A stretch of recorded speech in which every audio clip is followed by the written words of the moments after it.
Bonjour et bienvenue à One on One Gospel, la chronique numéro 1 pour tous vos artistes gospel.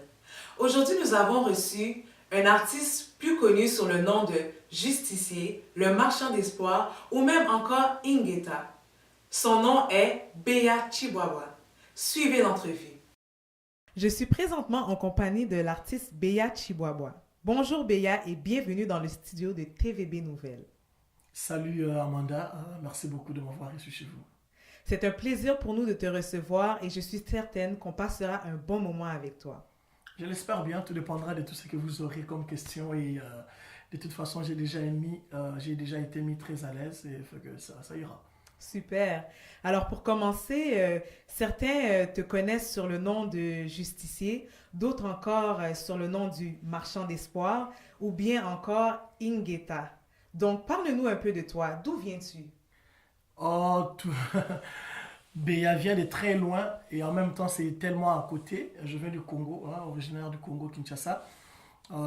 Deuxième fils d'une petite famille de 19 enfants. Très petite famille. Je voudrais voir les exploits de mon père, mais malheureusement, je laisse cette médaille-là pour lui. Salut papa d'ailleurs. Et voilà, je suis un serviteur de Dieu au sein de l'église Nouvelle Vision et je dirige ma chorale là-bas. Je suis un époux pour une épouse, Charlie Alexis, et un père pour un fils, Elikia, et un ami pour plusieurs amis que je ne pourrais pas nommer, les justiciers, et pour tous ceux-là qui me connaissent. Mais en tout, je me définirais vraiment comme quelqu'un de très proche avec les gens, de très proche avec l'être humain, quoi. Voilà. Très bien, on en sait un peu plus sur toi maintenant. Et on sait aussi que tu es un passionné de la vie. On le ressent très bien dans tes écritures. D'où vient cette inspiration? Qu'est-ce qui t'a poussé à te lancer dans la musique? Oh, la musique, je l'ai embrassée un peu plus tard, bien après les mots, parce que très jeune, j'étais de ceux souvent qui s'identifient comme étant timides, hein. Je ne me retrouvais toujours pas à l'école, dans la foule. Je n'étais pas le gars in à l'école, évidemment. Et alors là, je m'isolais souvent pour écrire mes pensées. Et souvent, je voyais que la majorité des gens, lorsqu'il faut regarder au nord, tout le monde regardait au nord et très peu se posaient la question pourquoi est-ce que nous regardons vers le nord, tu vois. Alors moi, je me disais, ok, juste pour faire différent, je vais essayer de voir un peu qu'elle me propose le sud. Et de là est partie une façon de voir, un esprit critique qui m'a vraiment rapproché de ce qui doit être minutieux un peu. Pas seulement voir l'effet des choses, mais aussi apprendre le temps de aussi penser sur les causes. Et mon inspiration vient de là, de tout ce que nous négligeons dans la vie courante. Tout m'inspire, même le silence, tout m'inspire, les couleurs, tout m'inspire, la nature. Et dans la nature vient notre vie. Depuis ma naissance jusqu'à aujourd'hui, c'est tout un tas d'inspiration. Et aujourd'hui encore, nous avons le Saint-Esprit. Écoute, c'est une éternité, une source intarissable. C'est de là aussi que je puise mon inspiration. Très touchant comme témoignage. On comprend vraiment que c'est notre témoignage qui nous définit Ouais. et on apprend aussi de nos témoignages. Et je sais aussi qu'il y a une cause, en fait, qui se rapproche de tes racines, qui sont très importantes pour toi et que tu es très fier aussi. Quelle est cette cause qui te tient à cœur particulièrement? La cause que vous me voyez souvent défendre sur les réseaux sociaux, c'est celle d'un génocide qui se passe présentement au Congo, qui est mon pays d'origine et tout. C'est une cause, même si elle se passerait ailleurs, je serais là aussi avec la même énergie, la même force, peut-être avec une autre émotion, mais je serai là pareil. Pourquoi ça touche l'être humain? Aujourd'hui, je me vois mal être capable de me tenir devant les gens, clamer que je suis juste et ne pas défendre ou ne pas plutôt condamner l'injustice. Le Congo est en train d'enterrer aujourd'hui plus de 8 millions de ses enfants par une guerre injuste causée par plusieurs facteurs. Et cette cause-là a besoin de voix pour briser ce silence. Vous entendez parler de plusieurs génocides, mais celui du Congo est très impopulaire. Alors, c'est une cause qui me tient vraiment à cœur. J'irai jusqu'au bout, jusqu'au bout, jusqu'au bout. Si cette cause va m'enterrer, elle va m'enterrer. Wow, Yeah. c'est très fort ça. Ouais. Et on sait qu'avec cette cause aussi, il y a une inspiration, un CD qui a été lancé, Ingeta. Beaucoup de gens ont cette cause, mais peu agissent. Qu'est-ce qui, toi, t'a poussé à agir? Vous savez, l'histoire de Ingeta, je suis un serviteur de Dieu, comme je le disais tantôt, dirigeant d'une chorale. Tous mes projets étaient des projets autour de l'adoration. Effectivement, j'avais déjà une panoplie de chansons écrites, des projets de mixtape, tout déjà préparé pour aller commencer à travailler sur un momentum à monter pour faire des lancements. Et puis par la suite, il y a eu les élections en 2011 au pays qui ont été volées d'une façon dramatique et tout. Et là, je me suis retrouvé au studio d'un ami, Joël Mbenza, que j'ai salué d'ailleurs, chez Lombe Music, et j'avais beaucoup de la peine. Je me souviens, je faisais cette même semaine mon examen de chimie, c'était mon examen final de la session il y a 2 ans, et je pleurais devant ma feuille d'examen. La prof est venue me parler, qu'est-ce qu'il y a? Je ne peux pas finir l'examen. Qu'est-ce qui se passe? Non, la guerre a encore repris dans mon pays, et je ne suis pas capable de me concentrer, il y a encore mes parents là-bas et tout. Et je me suis présenté au studio pour chanter tout ce que j'avais comme ressentiment au fond de moi. Pourquoi? Parce que le chant est déjà un médium, je peux le faire, j'ai le talent pour.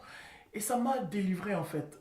Je me suis retrouvé malgré moi avec un album qui s'est ressourcé sur l'histoire du Congo, qui s'est ressourcé sur tout ce qui s'est passé d'actualité. Et l'album est sorti, ça m'a personnellement délivré de cette douleur. Je me suis dit, ok, pleurer c'est bien, mais pleurer et décider et agir c'est encore mieux. Avoir mal ne suffit pas pour changer des situations. Il faut avoir mal et par la suite penser à la solution. Ainsi, dans cette démarche, je me suis retrouvé avec l'album Ingeta, malgré moi. Encore sérieux, c'est vraiment malgré moi. Il faudrait vraiment pas penser que c'était ma mission de vie planifiée depuis longtemps. Non, pas du tout. J'ai encore des albums d'adoration que j'ai mis de côté. Pourquoi? Je pense qu'il y a beaucoup d'adorateurs qui nous bénissent déjà assez. Mais très peu nous parlent de cette responsabilité citoyenne. Alors que la Bible est pleine des hommes comme David, des hommes comme Esdras, des hommes comme Néhémie, des hommes comme Joseph, qui se sont tenus, ont défendu leur nation, qui se sont tenus au nom du même Dieu que nous, ont défendu une cause pour un peuple. Alors je me suis dit, voilà, je vais me mettre devant, que advienne que pourra, on va défendre ce peuple-là avec ce que nous avons comme valeurs chrétiennes et valeurs culturelles. En tout cas, c'est un geste très honorable. Merci. Franchement, que Dieu te bénisse pour ce geste que tu es en train d'accomplir. Merci. Et dans cet album, j'aimerais savoir quelle chanson est ta préférée, laquelle qui te touche, laquelle qui te parle, laquelle qui t'a vraiment inspiré à pousser cet album-là. Ouf! Il y a quand même pas mal de chansons que j'écoute encore aujourd'hui. Je m'en détache pour voir l'œuvre, tout simplement. Je suis satisfait de ce qui a été fait pour cet album. Et il y a une chanson particulièrement qui s'appelle Boalou Boa Ingeta. Cette chanson atteint une dimension prophétique. Je m'explique. Dans cette chanson, je suis en train de dire à tous les ressortissants de la diaspora et à tous ceux qui sont restés au pays, je leur dis que je me réveille un beau jour, je suis en train de marcher dans les rues de Kinshasa. Et aucune différence avec les rues de Montréal. Je prends un métro quelque part chez moi, dans un coin pour aller à un autre, tout comme si j'étais ici, je partais de Honoré-Beaugrand pour Angrignon. Je suis au Congo, mais je vais vers les chutes d'eau que nous avions laissées. Ça a été développé autant que le Niagara. Je suis en train de rapprocher cette vision, une responsabilité que la diaspora avant, la diaspora haïtienne, la diaspora de partout, être capable de comprendre que tout ce que nous admirons de l'Occident, rien n'est tombé du ciel. Les métros ne sont pas tombés du ciel. Les autoroutes ne sont pas tombées du ciel. Nous devons aujourd'hui, avec la même connaissance, les universités sont là. Allons apprendre, retournons dans le pays pour partager cette expertise, afin que nous puissions développer nos pays. C'est possible d'être fait, mais avant de réaliser, il faut imager. Cette chanson Image, et c'est ma préférée de l'album, et je la chante avec ma femme. Ah, en plus! Ouais. Très bien. Et comme tu as dit, c'est possible. Yeah. C'est possible. Une autre question. Quand on voit Béa, on voit plusieurs facettes. On voit un artiste, un mari, un homme de Dieu, un écrivain, un businessman, un musicien. Mais toi, comment veux-tu réellement qu'on t'identifie? Oh, après tout ceci, le jour où vous viendrez peut-être pour dire à ma femme mes condoléances que Béa ne sera plus de ce monde, je voudrais tout simplement que l'on se souvienne que chaque être vivant est une destinée particulière. Chaque être vivant est une mission particulière aussi. Chaque être vivant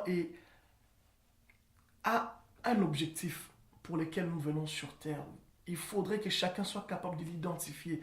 Vivre pour soi-même, mais pour le bonheur des autres, nous rend heureux. Et le bonheur, c'est arriver à partager avec les autres ce que nous sommes. Moi, jusqu'à date, ce que j'ai eu à partager avec mon entourage, euh, c'est ce message d'espoir. Je suis un marchand d'espoir.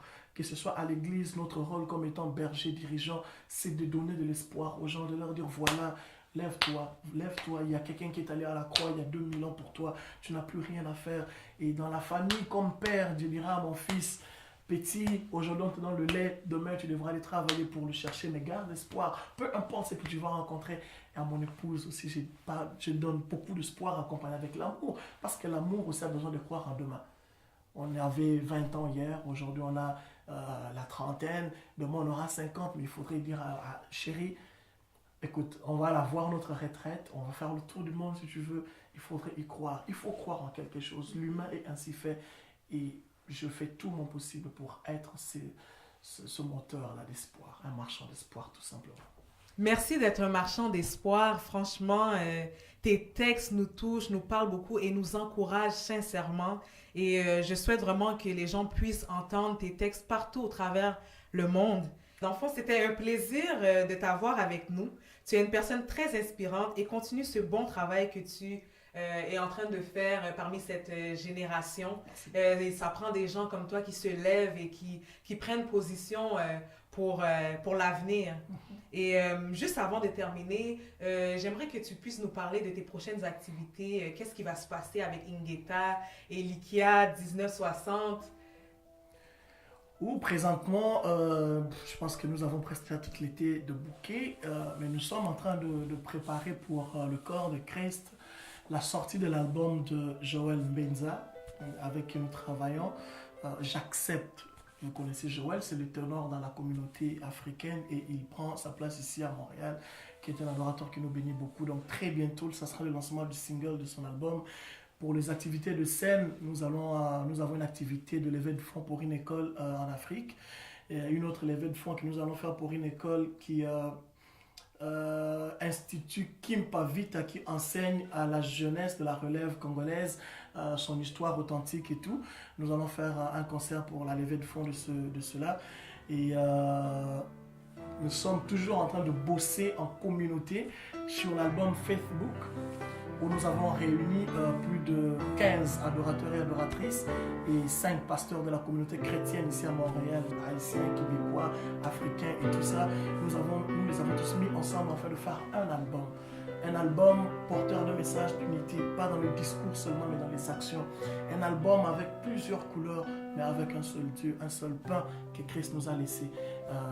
Donc vraiment restez connectés, cela vous sera partagé. Et personnellement, après avoir écouté tous les conseils, je suis à l'écriture présentement de mon premier livre qui sera intitulé Désolé.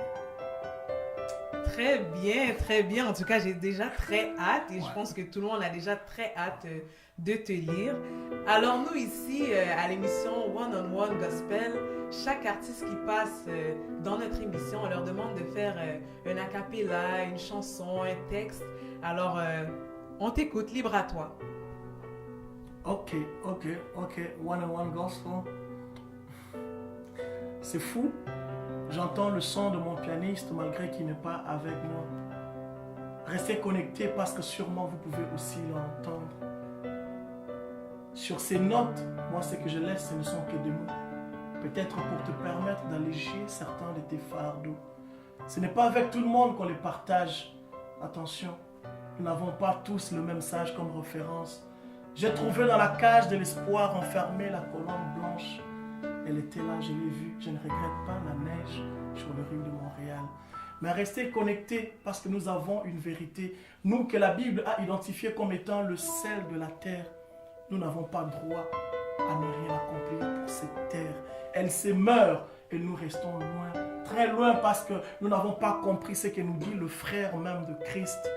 Que certaines de nos prières ne sont pas exaucées simplement parce que nous prions pour accomplir nos propres ambitions et projets. Je ne suis qu'un homme, mais l'évangile que nous avons tous connu est le même. Regarde autour de toi.